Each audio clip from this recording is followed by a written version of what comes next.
Bem-vindo e bem-vinda à nossa websérie A Coragem de Não Agradar, baseada no livro A Coragem de Não Agradar.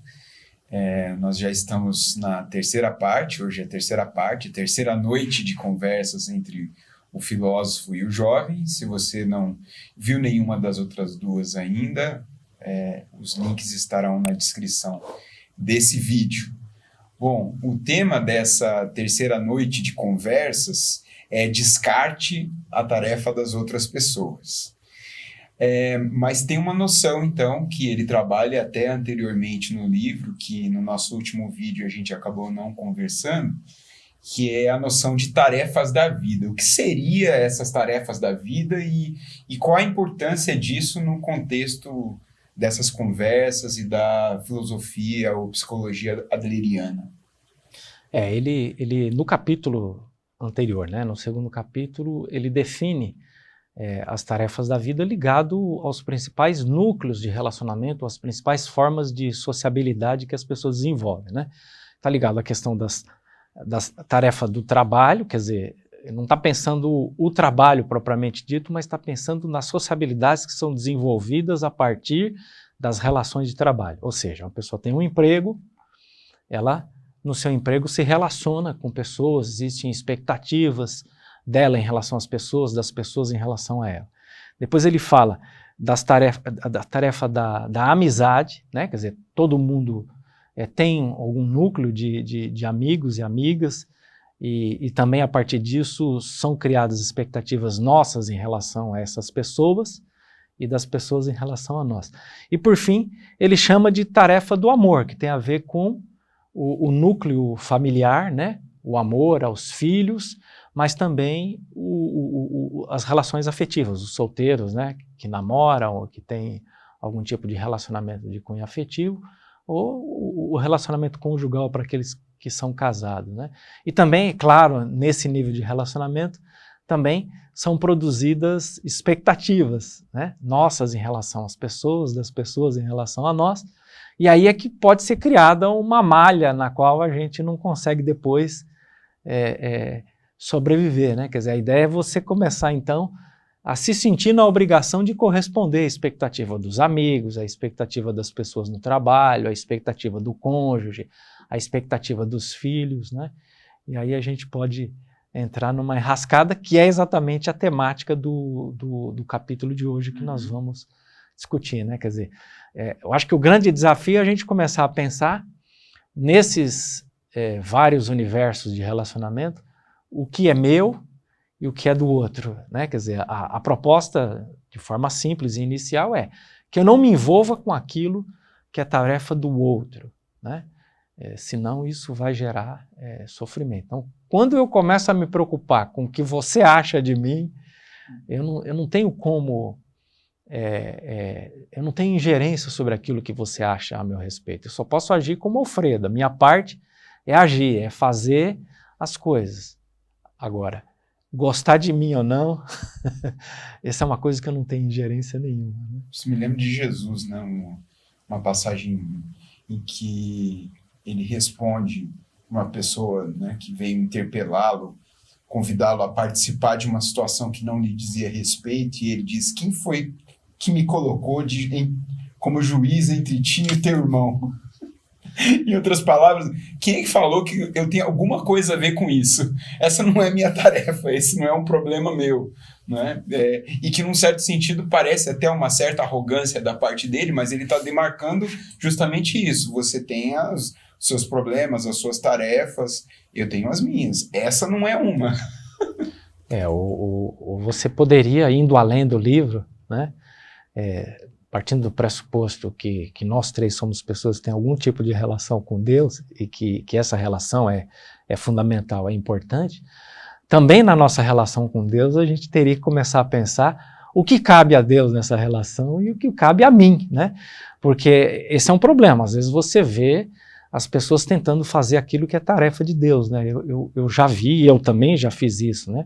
Há momentos que a gente ora e a gente quer torcer o braço de Deus, né? Quer dizer, a gente usa a oração, o jejum, como uma forma de manipulação do ser de Deus. É óbvio que, de um ponto de vista lógico, é impossível você manipular Deus, né? Então, também saber o que é nossa tarefa na nossa relação com Deus é uma coisa muito importante para a saúde espiritual. E me parece que uma parcela importante das pessoas não tem muito essa dimensão, né? É isso. É isso. O tema... Para começar, tá bom. Tá ótimo, tá ótimo. O tema de hoje, o tema de fundo, a gente começa a ler o capítulo, a gente percebe que o tema de fundo, que eles mesmos declaram, é bom. Então a gente vai discutir hoje sobre liberdade. Na visão dos autores e que aparecem nessas conversas, o que é a liberdade, afinal de contas? Então, tá ligado a isso que a gente falou agora, que está conectado ao capítulo anterior, né? Quer dizer, se eu fosse procurar uma definição, né, eu tenho que abstrair uma definição. Não existe um lugar no capítulo que diz, olha, liberdade é isso. Mas dá para entender que a nossa liberdade está ligada à forma como nós nos relacionamos com as pessoas. Ou, se a gente quiser usar um termo que aparece bastante no capítulo, a gente precisa renunciar o desejo de reconhecimento. Então, se a gente voltar, se eu mantenho um relacionamento no trabalho e eu estou obcecado por ser reconhecido no meu trabalho, é óbvio que não vai demorar muito tempo para que eu diga, eu não sou reconhecido no meu trabalho. Até porque as pessoas, elas, no seu trabalho, por exemplo, elas podem não saber o que é que você está desejando, né? A mesma coisa no relacionamento familiar, conjugal, né? Quer dizer, a gente espera que o nosso cônjuge faça algumas coisas, mas na maioria das vezes a gente não diz, e vice-versa, né? Quer dizer, a gente espera sempre alguma coisa das pessoas e não diz. Mesmo quando diz, será que a gente tem o direito de dizer para a pessoa, você está casada comigo, a partir de agora você é obrigada a fazer isso? Né? Ninguém faz nada porque está sendo obrigado, manipulado por outra pessoa, né? Ou, se a gente voltar para os relacionamentos de amizade, né, a necessidade de ser reconhecido pelos amigos, as coisas que a gente faz para ser reconhecido pelos amigos, certamente isso vai ser um obstáculo para a manutenção dos relacionamentos de amizade, porque também as pessoas não têm bola de cristal, não tem como adivinhar aquilo que a gente tem como expectativa, né? De que forma eu espero ser reconhecido. Então, a saída apontada pelo autor, ou pelos autores, né, é renunciar a esse desejo de reconhecimento. E aí a gente vai precisar discutir isso, porque não é tão fácil assim, né? Não acontece do dia para a noite, essa renúncia. Por que a gente é tão obcecado pelo desejo de reconhecimento? Assim? Bem, faz parte, né, da natureza humana caída ou pecaminosa, usar uma linguagem aqui de teologia, e lembrar também que os problemas que nós temos, nós já vimos na parte 1 e parte 2, que os nossos problemas são decorrentes dos relacionamentos interpessoais, nessas esferas que o Alfredo mencionou, do trabalho, da amizade e do amor. Então, nessas esferas aí, a gente tem que se relacionar. E nesses relacionamentos vão surgir, então, os problemas. E um problema é a respeito da liberdade. Que ideia eu tenho de ser uma pessoa livre? E ele faz uma pergunta, logo no início desse capítulo, em nossos relacionamentos pessoais, o que nos privam da liberdade? Então veja que a liberdade está relacionada com os relacionamentos que nós temos. E nesses relacionamentos, o que é que vão determinar, ou vão impedir, ou vão impulsionar que eu seja uma pessoa livre? E aí vai entrar nessa questão que a gente vai discutir hoje, vai dialogar hoje, do meu relacionamento e da expectativa que eu tenho do outro a meu respeito. Não é só a expectativa, não é só o que eu penso do outro, porque ele fala disso também. Porque nós pensamos alguma coisa do outro. Então isso também já nos tira a liberdade, quando eu começo a pensar no outro. Mas é o que o outro pensa de mim. Então Esse caminho duplo aí, nessa mão dupla, a gente pode ser livre ou mais livre ou menos livre. Vai depender muito da maturidade, de como nós nos relacionamos com as pessoas. Eu também creio que aí vai entrar a questão de como nós nos vemos, né? É importante como nós nos vemos. E ele falou isso no capítulo que nós tratamos na parte 2, a respeito lá do sentimento da inferioridade, né? Se aquele sentimento dá vazão para o complexo da inferioridade, então a questão da liberdade praticamente já não tem nem tanta importância mais, porque eu já estou preso num complexo que eu não consigo nem funcionar mais. Um outro aspecto que ele destaca, né, que é bem interessante também, que valeria a pena a gente discutir um pouco aqui, é a nossa educação. Ele diz, a nossa educação está baseada na punição e na recompensa. Quer dizer, o nosso comportamento é o tempo todo manipulado, primeiro de um ponto de vista social, né? Quer dizer, faz parte da nossa cultura, né? Quer dizer, se você pensar, você coloca uma criança na escola, né?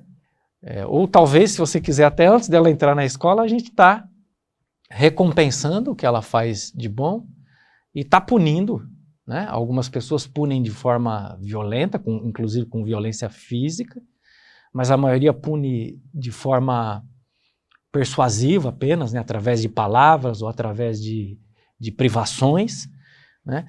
E ela vai para a escola e é a mesma coisa, né? Quer dizer, as pessoas vão sendo condicionadas a se comportarem dessa forma, a se preocuparem com o outro e se preocupando em agradar o outro para poder receber a recompensa e evitar a punição, né? Então é como se todos nós, além de termos uma inclinação natural para buscar o reconhecimento do outro, nós ainda temos um impulso que vem da coletividade, um impulso externo, né, que fica o tempo todo ameaçando a gente de ser punido, né? Quer dizer, existe uma série de leis de cunho social, né, leis formalizadas, mas existem também leis que não estão formalizadas, que a gente também tem que, através de um processo de sociabilização, a gente precisa conhecer, a gente precisa saber como se comportar em determinados ambientes, exatamente para não ser punido, né? Então, de fato, isso nos priva muito de liberdade, né? Então, se você chegar, por exemplo, num ambiente universitário, né, e você disser determinadas coisas, as pessoas te hostilizam de forma ferrenha, né? Lógico, eu até acho que em algumas situações tem um lado bom. Se chegar um racista opinando de forma racista publicamente, é legal que o ambiente seja hostil. Mas, ao mesmo tempo, isso priva as pessoas de expressarem opiniões sobre outros assuntos, nos quais, por exemplo, eventualmente ele não está infringindo lei nenhuma, não está. Então, é muito difícil as pessoas se sentirem completamente livres quando elas estão muito preocupadas com a opinião dos outros. Né? E também a questão que nós já tratamos, quando você falava aí, eu puxando um gancho, da competitividade, né? A gente é forçado pelo ambiente a competir o tempo todo. E por que a gente compete? Porque a gente quer ganhar a recompensa da competição. Não é isso? A gente quer ganhar o reconhecimento. E quanto mais competitivo a gente se torna, mais escravo a gente é daquela competição. A gente talvez não se aperceba disso, mas a gente é escravo daquela competição. Você se doa por aquilo, né? De tal forma que no final você pensa que é livre, mas você é escravo daquela situação que foi criada. Isso é interessante, né? Também algo comum a nós três aqui é o fato de sermos professores, né? O AC tem um pouco mais de experiência como professor do que eu, o Jonathan um pouquinho menos, né? Mas é isso aí, eu estou chegando a uns 30 anos já de magistério. É muito interessante você observar, por exemplo, há alunos e alunas que perguntam porque tem dúvida. Ele não compreendeu, ou ele compreendeu, mas suscitou outras questões. Mas eu diria assim, talvez até a maioria pergunta Para mostrar que sabe. como uma forma de se projetar socialmente. É lógico, isso é um processo totalmente, na maioria das vezes, totalmente inconsciente.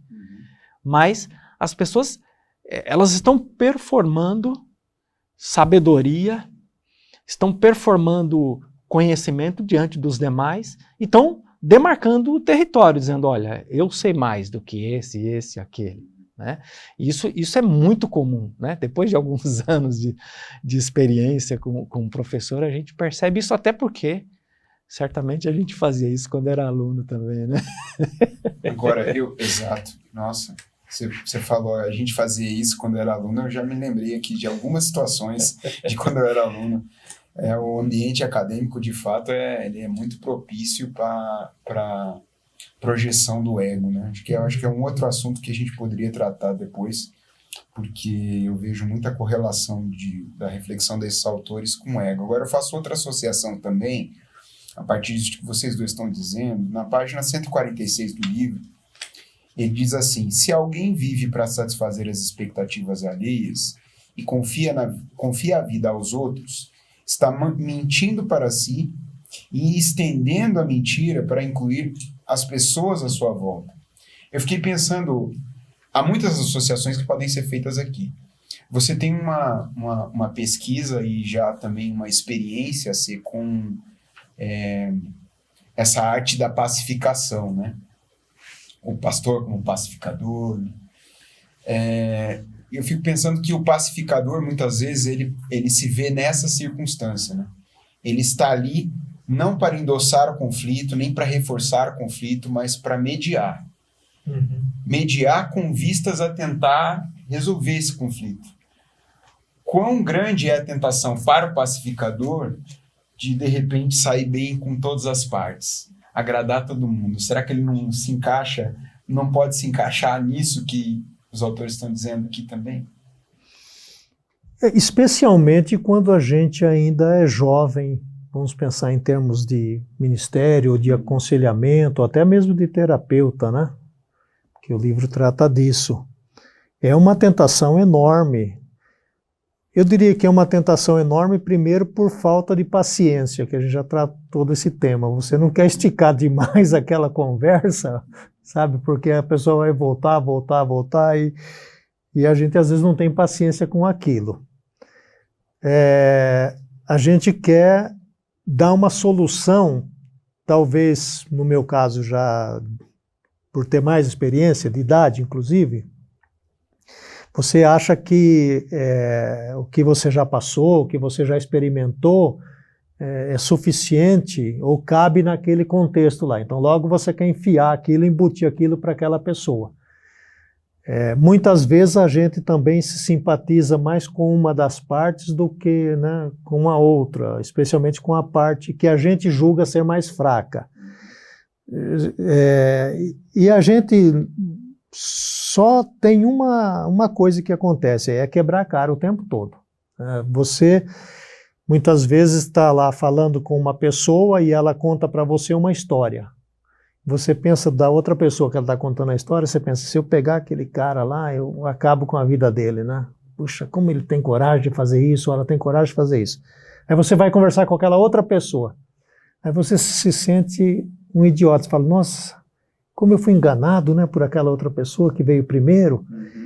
Então, essa coisa de ouvir e de não impor o que você quer para aquela pessoa ou para aquele ambiente que você está aconselhando é muito difícil. É muito difícil. E o livro trata disso porque, afinal, em última instância, quem tem que tomar essa decisão é a outra pessoa. Então a gente é um facilitador, eu acho que a gente deveria usar essa expressão. A gente é um facilitador para ouvir. Acho que o mais importante de qualquer coisa é ouvir. E a partir, então, do que se ouve, facilitar o diálogo.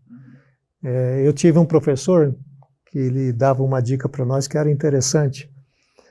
Ele dizia assim, quando estava mediando conflitos, olha, você, Jonathan, vai falar 5 minutos. E essa outra parte aqui vai escutar. Você não pode abrir a boca por 5 minutos. Então agora, seus 5 minutos acabaram. Agora você, fala 5 minutos. Então a tendência, logo que o outro começa, você já quer pular na garganta, né? Não, mas não é bem assim, né? Não, mas você já falou seus 5 minutos, agora ela vai falar 5 minutos. Era uma ideia interessante, porque nós não queremos ouvir o que o outro está falando. E uma outra coisa interessante também nessa pacificação é de detectar se aquele é o momento certo de estar falando aquilo. Às vezes até era interessante você falar o seguinte, olha, vocês vão ficar 5 minutos em silêncio ou voltam no outro dia, porque o ambiente é muito tenso, né, briga, gritarias e tal. Mas eu diria que é um segredo que não se ensina, né? A gente vai ter que aprender a fazer isso. Eu tenho a impressão que a coragem de não agradar aí, no papel do pacificador, em parte também está em se assumir como facilitador e não como quem vai resolver o problema. E ter a coragem de deixar isso claro e estabelecer esse limite. Porque a pessoa pode ter a expectativa de que você vai resolver o problema dela. Ela tem mesmo isso, não é? Porque por isso veio para você. E falando em limites, que ele fala em limites aqui, uma coisa que é interessante para quem é esse facilitador é colocar inclusive o limite do tempo. Nós vamos conversar 40 minutos. Eu já vi, ou já ouvi de pastores se orgulhando que ficou aconselhando um casal ou uma pessoa 4, 5 horas. Isso é completamente insano para as duas partes. Uhum. Então, colocar um limite de tempo e saber também o seu limite como facilitador. Muitas vezes eu tive situações que eu falei o seguinte, olha, é além da minha capacidade, da minha habilidade, e eu queria que você fosse ver um profissional da área, porque eu não sou capaz. Porque extrapolava a questão espiritual. Porque a gente, vamos pensar em termos de pastor ou pastora, nossa questão é mais espiritual. Quando entra então em técnicas de terapia, a gente não tem isso. Porque o seminário, a faculdade de teologia não tem esse propósito, né? Dá a impressão que a gente é treinado para isso, mas nós não somos treinados para isso. A questão, acho que, do limite de cada coisa, né? Quer dizer, quando eu faço algo pelo outro, muitas vezes eu posso não estar fazendo por ele, eu posso estar fazendo por mim, né? Quer dizer, se eu fico 4 horas aconselhando uma pessoa, a pergunta que eu tenho que fazer é, eu fiquei 4 horas porque era necessário, eu fiquei 4 horas porque eu tinha necessidade de estar 4 horas, para eu ter a sensação de que eu fiz tudo o que eu podia pelas pessoas. Né? Eu acho que essa separação do que eu posso fazer, do que eu sou capaz de fazer, isso é fundamental. Né?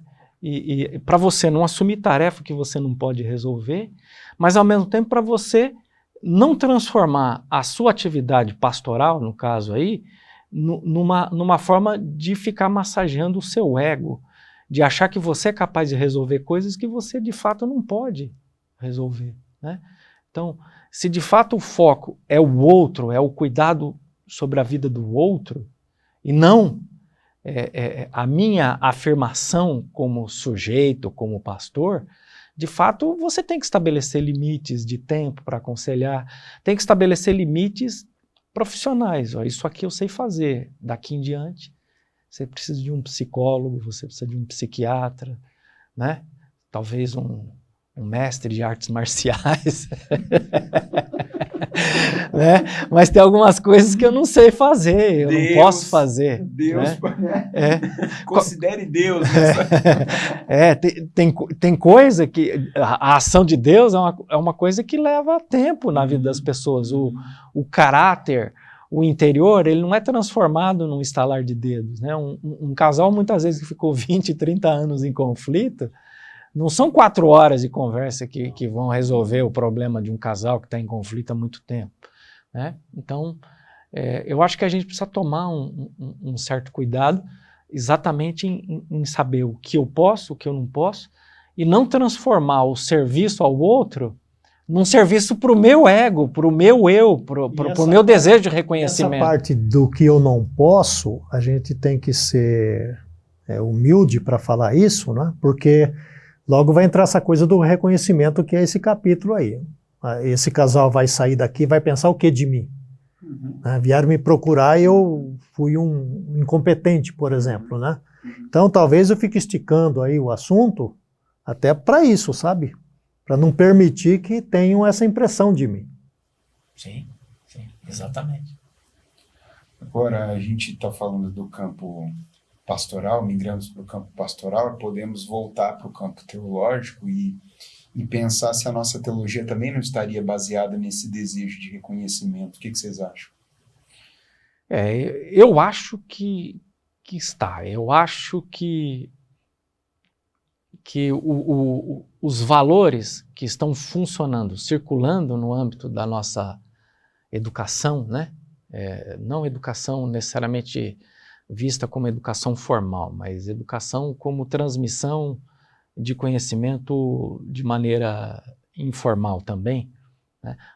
Eu acredito na tese que eles defendam, e eu acho que essa tese funciona na nossa cultura muito bem, que é a educação baseada na punição e na recompensa. E acho que aí a gente traz um problema para o campo teológico, que é também a relação com Deus, ela passa a estar fundamentada na ideia de punição e de recompensa. Quer dizer, as pessoas não conseguem, como elas estão viciadas desde criança, né?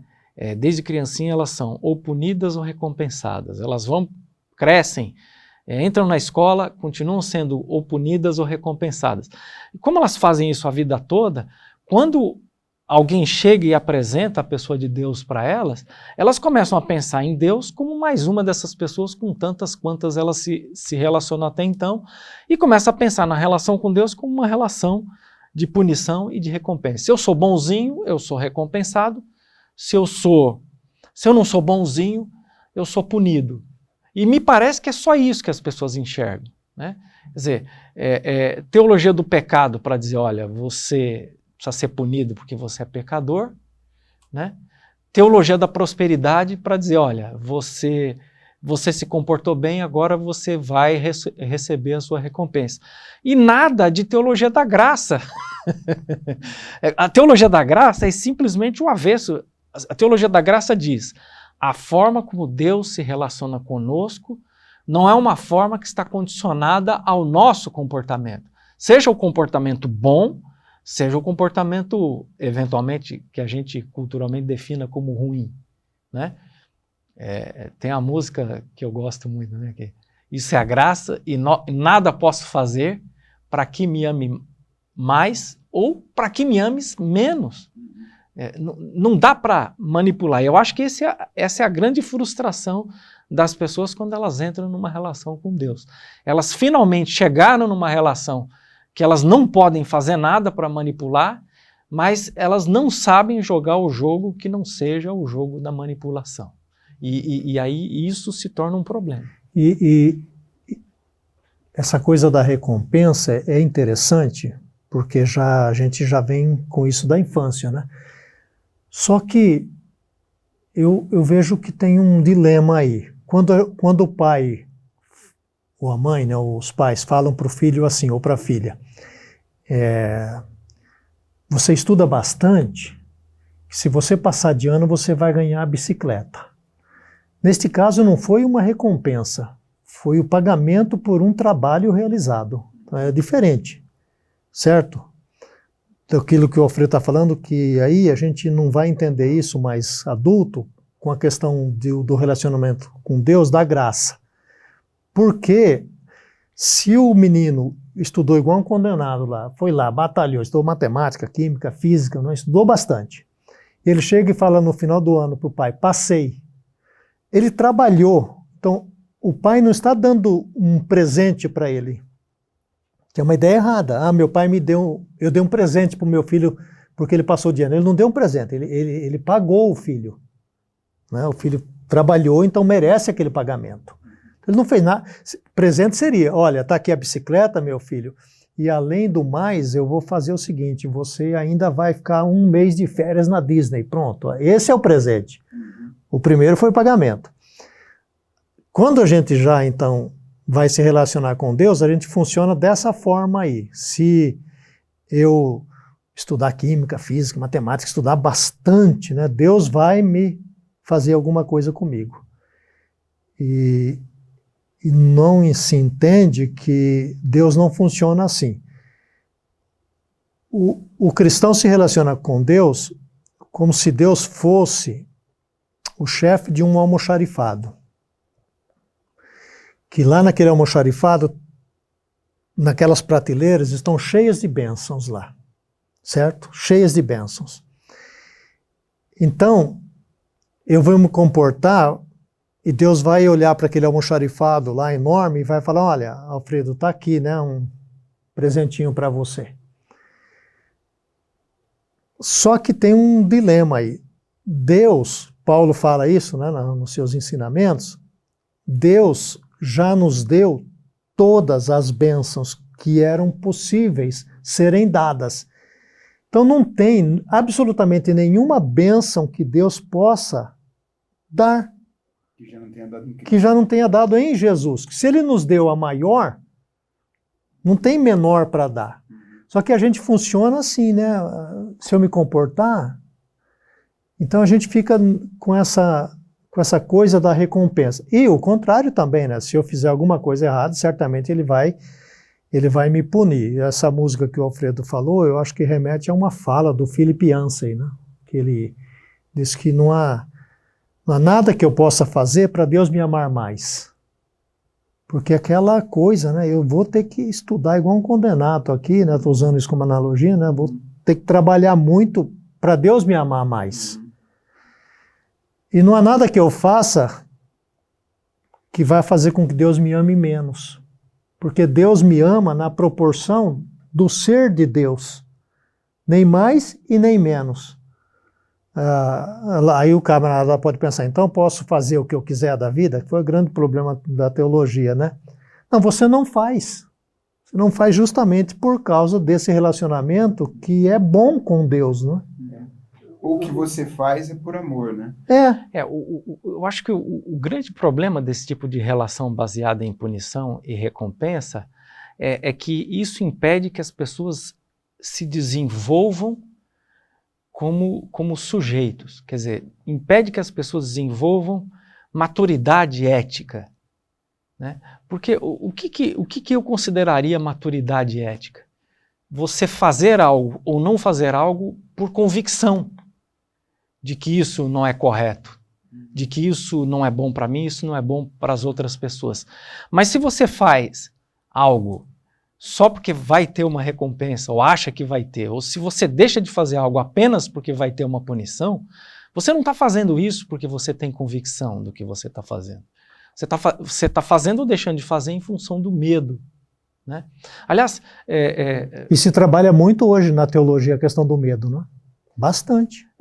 E é uma discussão que aparecia no século XIX com Nietzsche, né? Quando ele critica a moral cristã. Né? Que ele está dizendo, olha, se tudo que vocês fazem está baseado na recompensa, as pessoas não têm convicção nenhuma. Quer dizer, o Nietzsche, na vontade de potência, ele está criticando a moral cristã exatamente por causa disso, porque retira das pessoas a convicção de fazer aquilo que é correto. Ou talvez até um instinto que nós tenhamos de fazer as coisas corretamente. O instinto vai sendo manipulado por uma força sobrenatural, né? Por um medo de punição. Agora é uma moral baseada numa leitura enviesada dos evangelhos, porque se você olha para os ensinamentos de Jesus, quantos exemplos abundantes a gente não teria? A parábola do filho pródigo, daquele que ficou em casa e acreditou que receberia mais amor ou reconhecimento por estar... Ele estava ali com o pai, mas ele achava que ele estava acumulando pontos. Né? E a resposta do pai é brilhante. Tudo que é meu é seu, sempre foi. Você achava que você estava acumulando pontos? A parábola dos trabalhadores na vinha, mesma coisa. Então eu tenho a impressão que nós lemos esses textos, mas a gente não consegue introjetar justamente porque a nossa mentalidade ela é da punição e da recompensa e a gente não percebe que Jesus rompeu com isso definitivamente. Né? Não só rompeu pelo sacrifício na cruz e disse está consumado, mas rompeu antes, ele vinha rompendo. O estar consumado é a obra final, né? Mas antes ele já vinha ensinando que essa ruptura está aí, ela está posta. Mas isso só evidencia a ideia dos autores no capítulo do livro de que a nossa cultura está tão viciada na questão da recompensa e da punição, que mesmo quando você pega um texto bíblico que aponta numa direção inversa, as pessoas ainda continuam funcionando na lógica da punição e da recompensa. Né? Eu concordo com você, há muitas evidências no Antigo, no Novo Testamento, né? Mas principalmente no Novo Testamento, há muitas evidências que dizem que a relação com Deus não funciona dessa forma. Né? O próprio Deus diz isso. Vamos pensar assim, né? A Bíblia escreve, mas é a palavra de Deus. Né? Não estou falando a Bíblia toda com a palavra de Deus, não é isso que estou falando. Falando que os textos registram Deus falando, né? O próprio Deus falando, não é assim, né? Filho, filha minha, dá-me o teu coração, né? Ele não está falando, dá-me, né, o teu sacrifício. Aliás, ele condena, né, o sacrifício, dá-me, sei lá, porque o que Deus quer? O coração, que seria, então, né, você trabalhou isso outro dia, nosso ser, né? O que Deus quer de mim? Ele quer o meu ser. E para ter relacionamento comigo, porque em tese Deus não precisa de absolutamente nada do que eu poderia oferecer. O que eu poderia oferecer para Deus? E essa ideia é muito forte na igreja hoje, é muito forte de você tem que fazer para poder ser merecedor, né? Veja, talvez até imperceptível, as pessoas não se apercebem disso.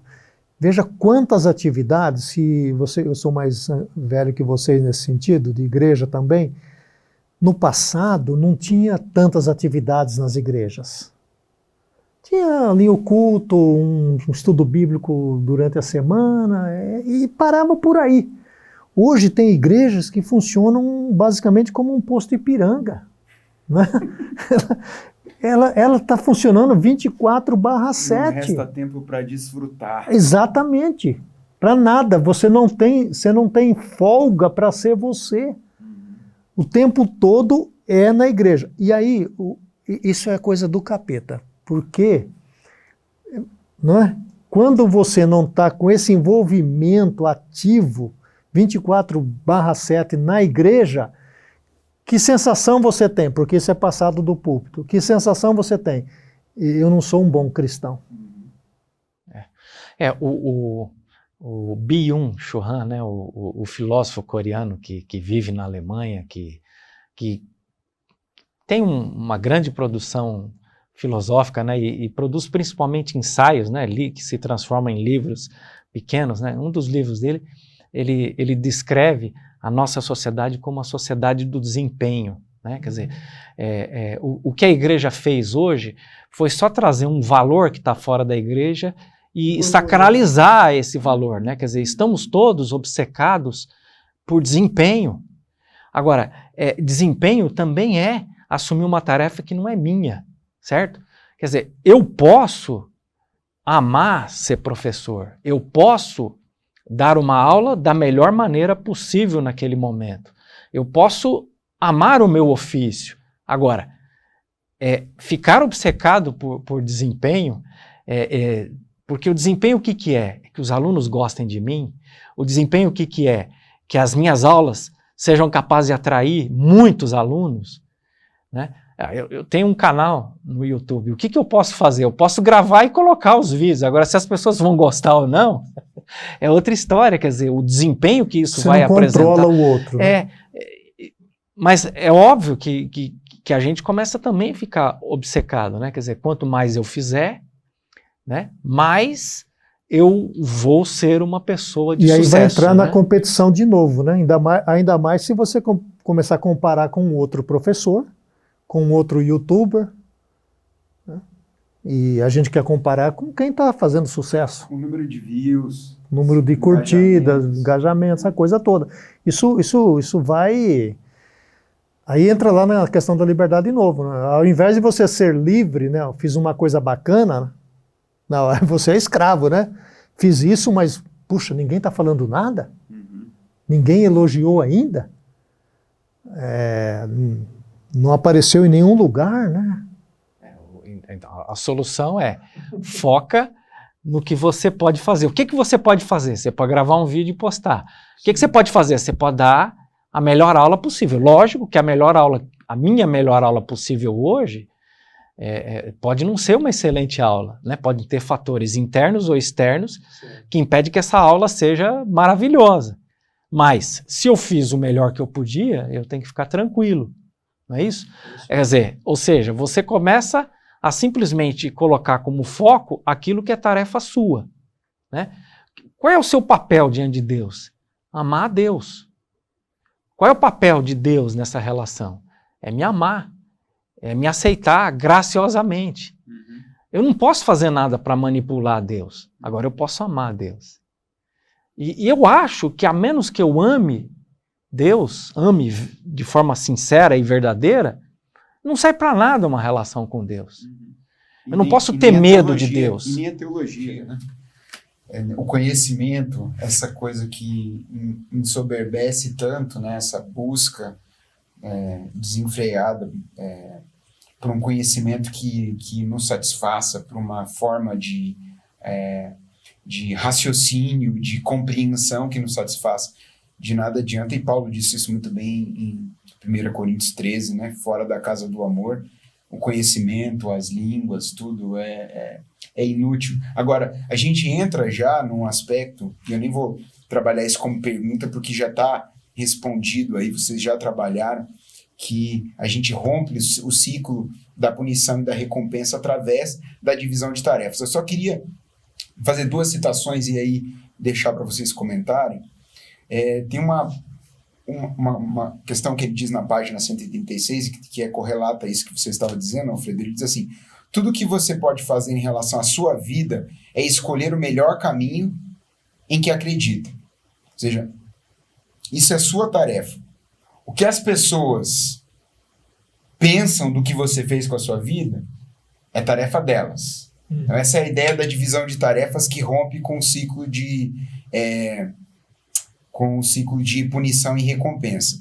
E tem uma passagem em Gálatas, que eu estudei esse final de semana, depois conversei com o AC na live.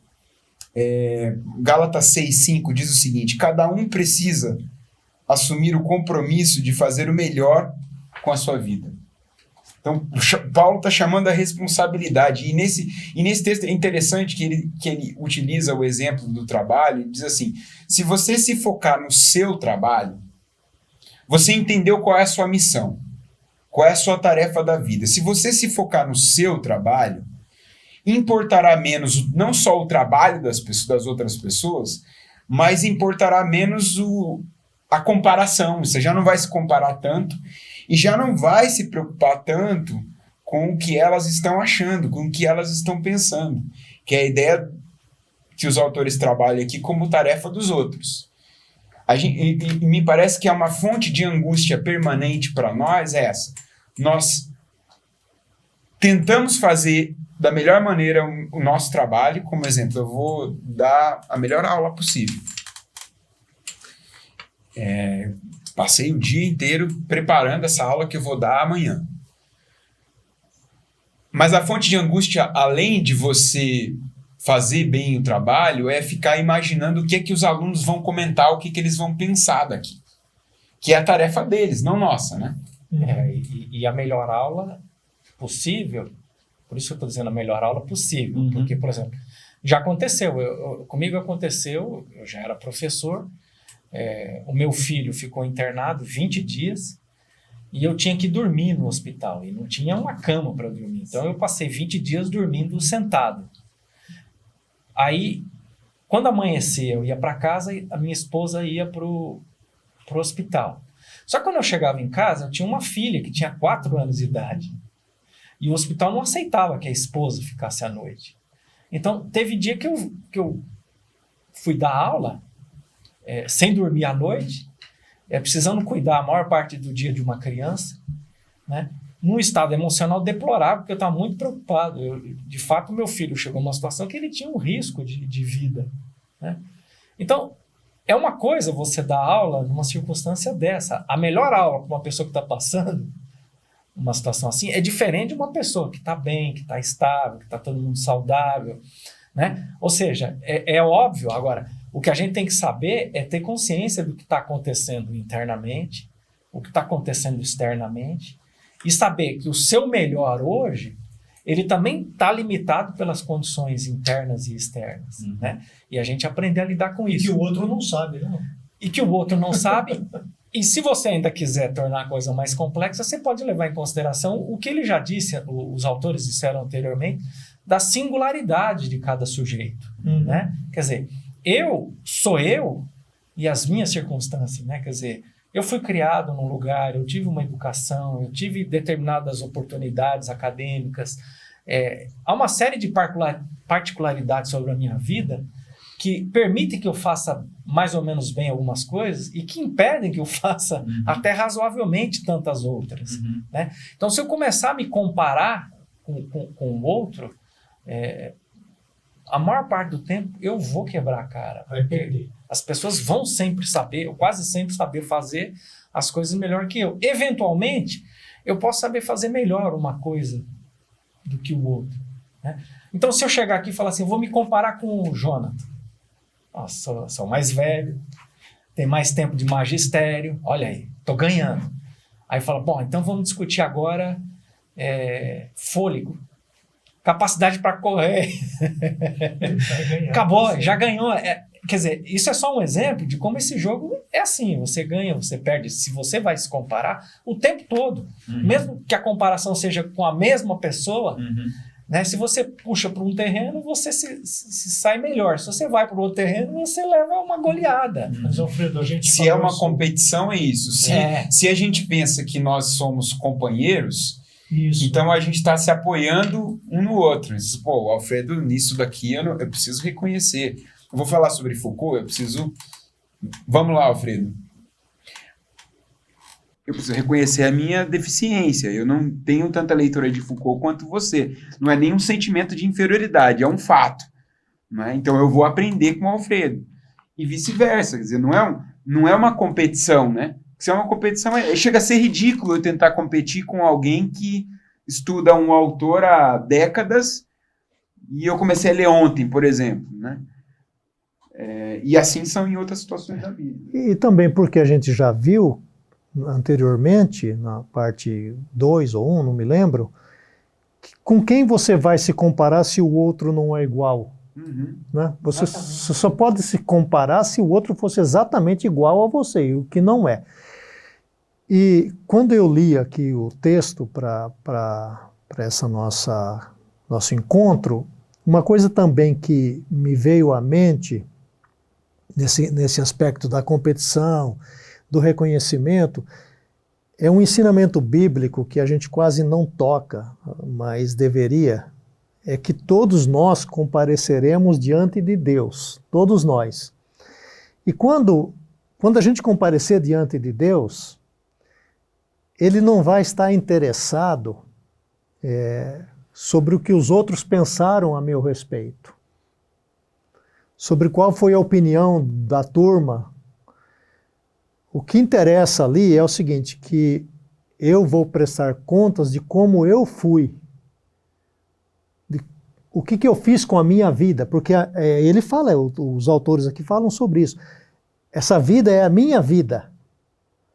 E eu tenho que escolher como eu vou viver a minha vida. Eu não vou viver a sua vida, eu não posso viver a sua vida. E ele fala aqui até de educação de pais, de filhos, né? Meio difícil para quem é pai, mas eu não vou viver a vida do meu filho, e nem meu filho vai viver a minha vida. Não adianta eu projetar a minha vida na vida do meu filho. Então, quando eu chegar lá diante de Deus, eu vou chegar e falar assim, Deus, sabe o que foi? O Senhor me deu a vida, mas eu não vivi minha vida, eu vivi a vida do outro. Ele não está interessado nisso. E o apóstolo Paulo tem uma frase, que ele não fala da vida, mas ele fala da fé, mas eu queria usar como ponte. Ele fala assim, a fé que você tem, tenha para ti mesmo. Então, a vida que você tem, tenha para ti mesmo. Ela é a sua vida. Agora, se você entregar essa vida para o outro, isso é um problema seu. Mas ela é a sua vida. Ela é o seu presente. Vamos pensar em termos de graça, né? Qual é a graça de Deus aí? É de dar esta vida para mim. Então, ela é a minha vida. Se eu falar, não, você vai controlar a minha vida, bom, eu estou falando isso para você, eu estou dando então a minha vida para você, ou estou dando a minha vida para você. Mas eu tenho que lembrar que quando eu chegar diante de Deus, eu não vou poder chegar lá e falar o seguinte, olha, o Senhor me deu a vida, mas eu dei para o Jonathan controlar. E eu estou chegando aqui agora, né? Deus não está interessado nisso. Ele vai perguntar, mas eu dei a vida para você.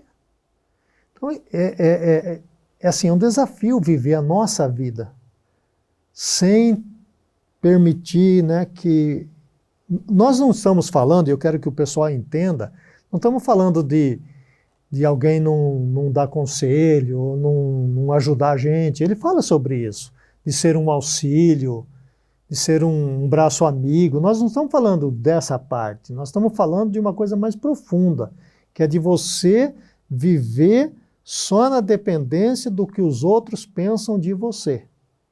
E fazer disso a sua vida. É isso que ele está falando aqui. Você faz disso a sua razão de viver. Aí no final, você não é livre mais. Você é escravo disso. E parece que a cultura cultiva tanto isso, e parece que isso é projetado de forma astronômica através das redes sociais, né? É possível ver como algumas pessoas estão totalmente viciadas na reação dos outros, né? Tem gente que levanta, bom dia, bota uma foto do rosto lá nas redes sociais. Aí vai almoçar, tira uma foto do prato que almoça. Aí toma um cafezinho à tarde e a pessoa se fotografa o dia inteiro, né?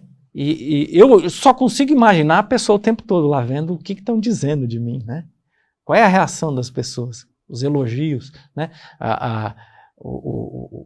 As redes sociais estão produzindo o que eu denomino de mendigo afetivo. As pessoas literalmente estão mendigando afeto através das redes sociais. Por favor, olha para mim. Por favor, me elogie. Me diga alguma coisa, pelo amor de Deus. E é uma coisa totalmente antiética. Por exemplo, imagine uma mulher bonita que faça isso. Se você, como homem, entrar lá e elogiar, é antiético. Se vem uma outra mulher elogiando,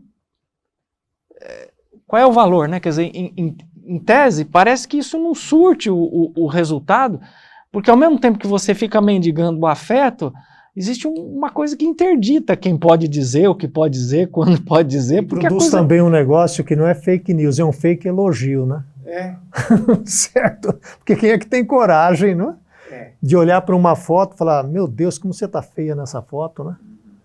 Mesmo que não esteja, você quer dar aquela força. Forçada, né? Você quer forçar, então fake elogio. Agora, quem vive disso está sujeito a isso, né? A escutar, né? Eventualmente aparece alguém, mas a regra é essa. Né? A regra não, a etiqueta diz para você não fazer isso, né? Mas me parece que também é só uma forma de capitalizar para si também, né? Eu elogio todo mundo e aí, eventualmente, quando eu coloco alguma coisa lá, as pessoas me elogiam. Agora, os autores colocam uma coisa no livro que eu diria que é a chave para a liberdade, segundo eles, e eu vou enunciar esses 3 tópicos que eu vejo na fala, e eu queria que vocês comentassem e a gente vai caminhando para o fim. Pare de se preocupar com o julgamento das outras pessoas, não tenha medo de ser detestado, pague o preço de talvez nunca alcançar reconhecimento. Eu tenho a impressão que isso é o que ele chama do princípio de separação de tarefas, né? Quer dizer, como é que você faz a separação de tarefa?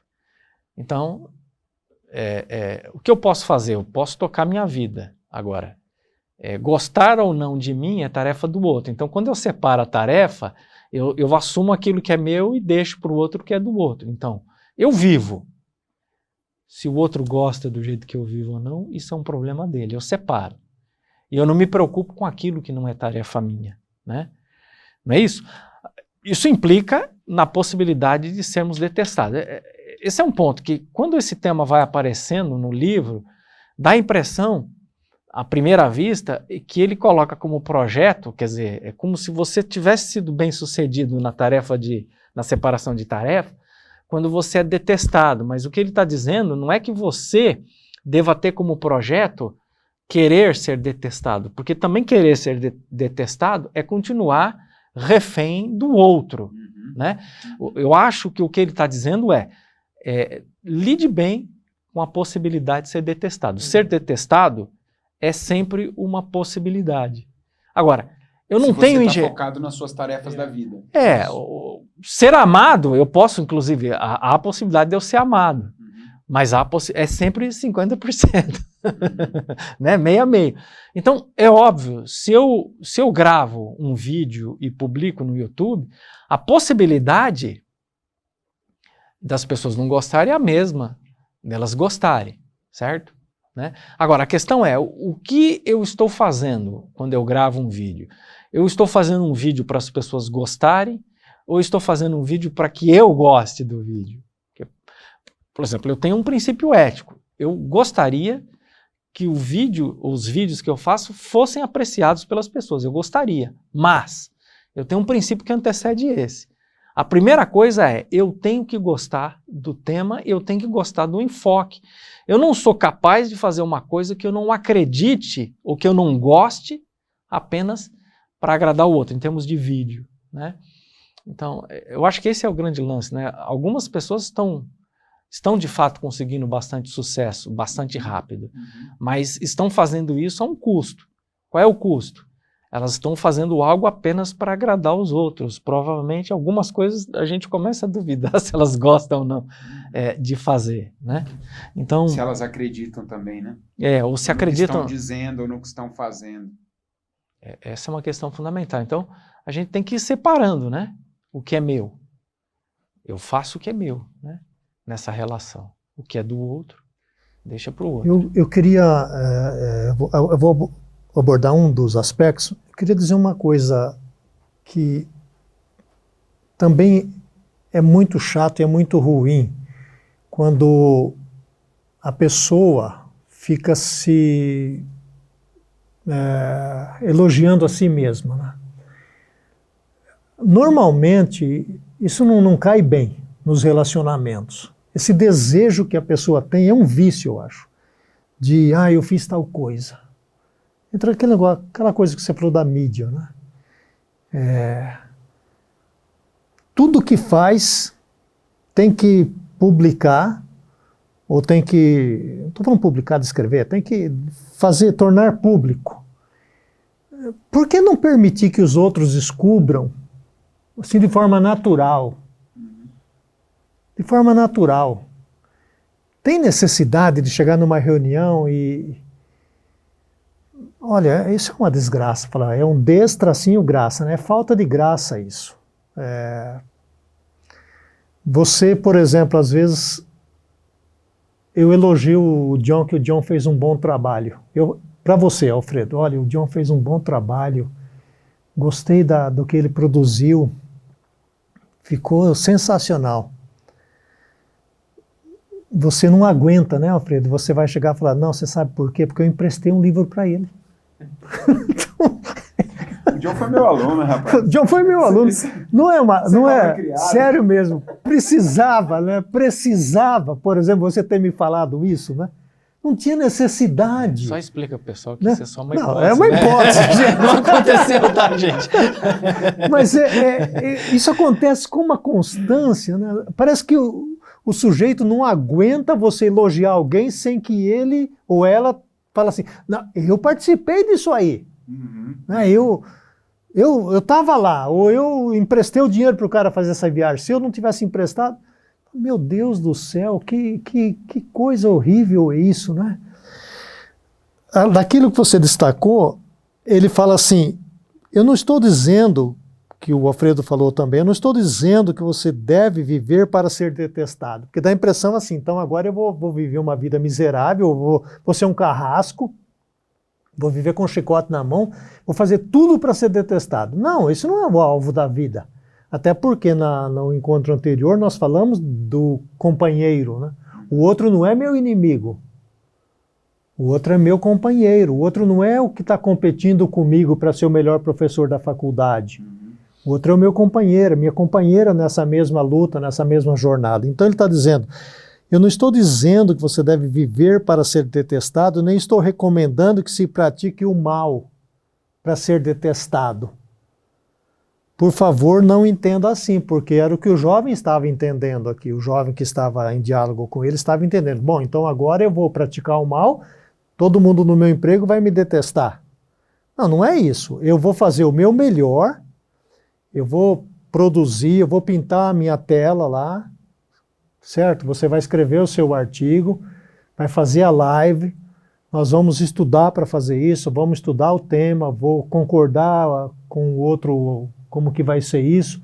Nós vamos fazer o nosso melhor. Até porque eu escrevi aqui uma hora aqui da motivação, né? Porque tudo vai cair na motivação. Com que motivação eu estou fazendo essa live? Com que motivação eu estou fazendo esse sermão? Se a gente pegar pela teologia reformada, por exemplo, a gente vai entender que o alvo último da nossa vida é fazer para agradar a Deus. Então não é o fruto que vai agradar a Deus, é o processo todo. Porque senão seria um equívoco. Ah, fiz um sermão e ninguém me elogiou. Ah, eu me sinto então um cara mais miserável do mundo. Ninguém me elogiou. É como arte, né? As pessoas se preocupam com o resultado da arte. Mas é o processo, Alfredo. Você pinta um quadro e o foco está no resultado, se esse quadro ficou bonito ou não. E as pessoas esquecem que o mais importante no processo é o processo. Quer dizer, o mais importante num quadro é pintar o quadro. É o que você experimenta enquanto pinta o quadro. Né?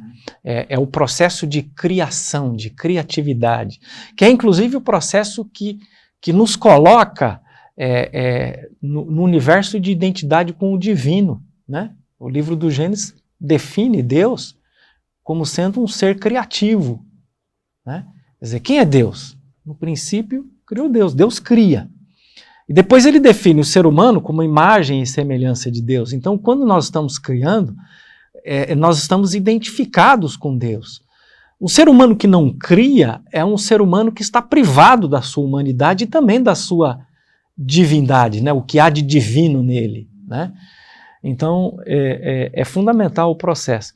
Outra coisa que eu estou lembrando que ele diz que faz parte do processo de separação de tarefas e que tem a ver, que também é o caso de nós três aqui, que somos pais, né? Que é para a gente parar de tentar manipular o comportamento dos outros, né? E como é comum que pais, que mães manipulem de forma bastante deliberada o comportamento dos seus filhos. Né? E um dia eu fiquei muito triste, porque num comércio aqui da cidade, eu conheci uma moça e quando eu me identifiquei como professor, né, professor de História na Universidade Estadual de Londrina, essa pessoa me disse que queria muito fazer graduação em História. E eu vi que ela era jovem, falei, por que você não faz então? É óbvio, né? E ela falou assim, os meus pais não querem que eu faça História, eles querem que eu faça uma coisa que dá mais dinheiro. Aquilo me feriu de uma maneira tão grande, não porque ela não foi fazer História, mas porque ela não podia fazer História, porque os pais dela não queriam que ela fizesse História. Projetaram outra coisa para ela, né? Eu sei que pai e mãe não faz isso por mal, eu sei que o pai e a mãe dela não fizeram isso por mal, mas é óbvio, quando eu vejo uma coisa dessa, eu já volto para dentro, né? Começo a falar, e aí? Como é que eu me comporto em relação aos meus filhos? Eu manipulo a esse ponto os meus filhos? Porque também é fácil, você acusa sempre muito rápido a manipulação do outro, né? É difícil você tomar consciência de quando você está sendo manipulador, é difícil você ter consciência do seu papel enquanto manipulador, né?